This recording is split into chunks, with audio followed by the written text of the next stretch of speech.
You know that feeling, right? One moment you make a perfectly soft catch, and the next, you feel a sharp sting. Ever wonder what the difference is? Well, it's not magic, it's physics. And today we are going to unpack the simple secret behind the force of any impact, and more importantly, how you can control it. It really all comes down to this one simple question. If you've ever played catch, you do this without even thinking. As that ball flies towards you, you don't just hold your hands out stiff as a board. No, you pull them back as you make the catch. So, why does that little bit of motion make all the difference between a nice, clean catch and a really painful smack? Let's solve this little mystery together. Now think about it for a sec. We're talking about the exact same ball, moving at the exact same speed. The only thing that's changing is how we stop it. A sudden stop, where your hands don't move, bam, a high stinging force. But a gradual stop, where you pull your hands back, a much, much lower force. So that extra fraction of a second is clearly the key. But what is actually happening in that moment? Okay, to really get what's going on, we need our first piece of the puzzle. It's a word you've definitely heard before, but in physics, it has a very specific and very powerful meaning. The secret, my friends, begins with momentum. You see, the kind of wallop an object can deliver isn't just about how heavy it is or just about how fast it's going. It's about the combination of the two. A tiny little object moving incredibly fast can have a huge impact, and a really massive object moving kind of slowly can also have a huge impact. It's this powerful combo that physics really cares about. And of course, physics gives this combination a name: momentum. It's just the amount of motion an object has.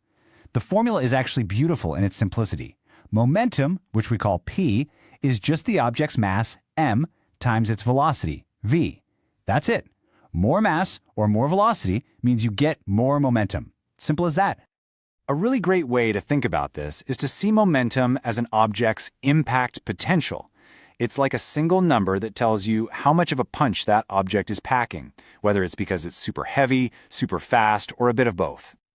So let's put this into perspective, right? A bullet, it has almost no mass, but its velocity is so ridiculously high that its impact potential is just enormous. Then you've got a cricket ball, more mass, less speed, but it still packs a serious punch. And a truck, even if it's just crawling along, its huge mass gives it a massive impact potential.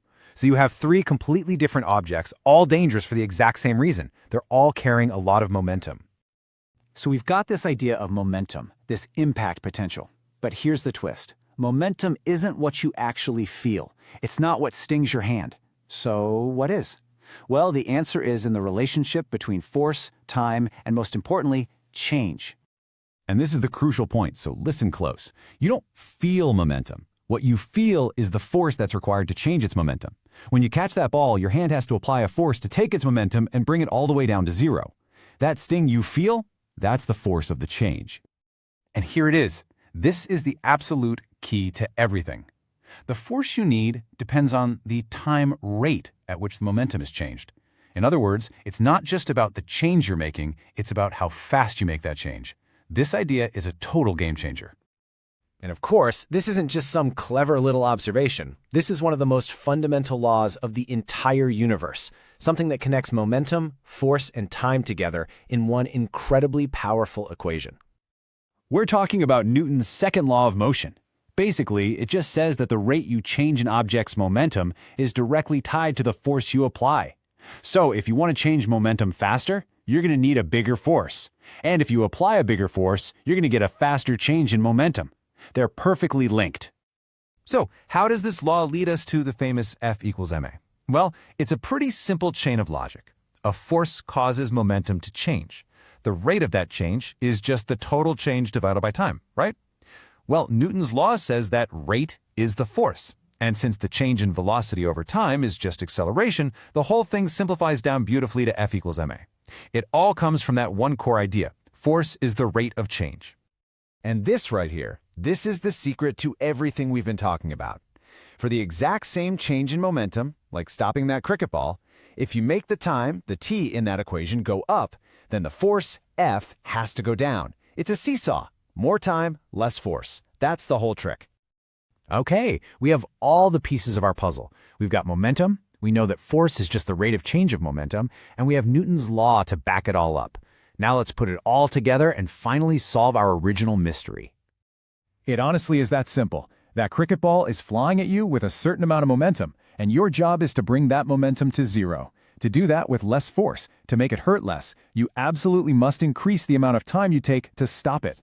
So let's go back to our cricket fielder. By pulling their hands back, they are literally stretching out the time it takes for that ball's momentum to go to zero. More time means less force, which means less sting.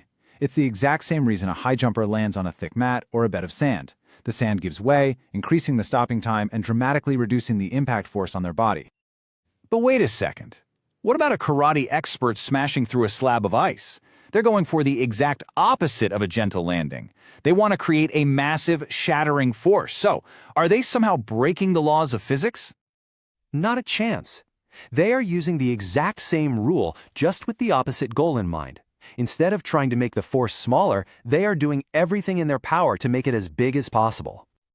So how do they do it? By making the time of impact, our little t, as tiny as humanly possible. A quick, sharp, focused blow transfers all the momentum from their hand to that ice slab in a split second. A tiny t in the bottom of our equation leads to a colossal force F on the top. More than enough force to shatter ice. It's the same physics, just expertly flipped on its head. So there you have it. The secret behind every single impact, from a gentle catch to a devastating strike, is all about controlling time. You increase the time to reduce the force, or you decrease the time to maximize it. Now that you know the secret, I promise you'll start seeing it everywhere, in the way cars are designed, in packaging, in every sport you watch. So my final question for you is, where are you going to see it first? Thanks for diving into this explanation with us.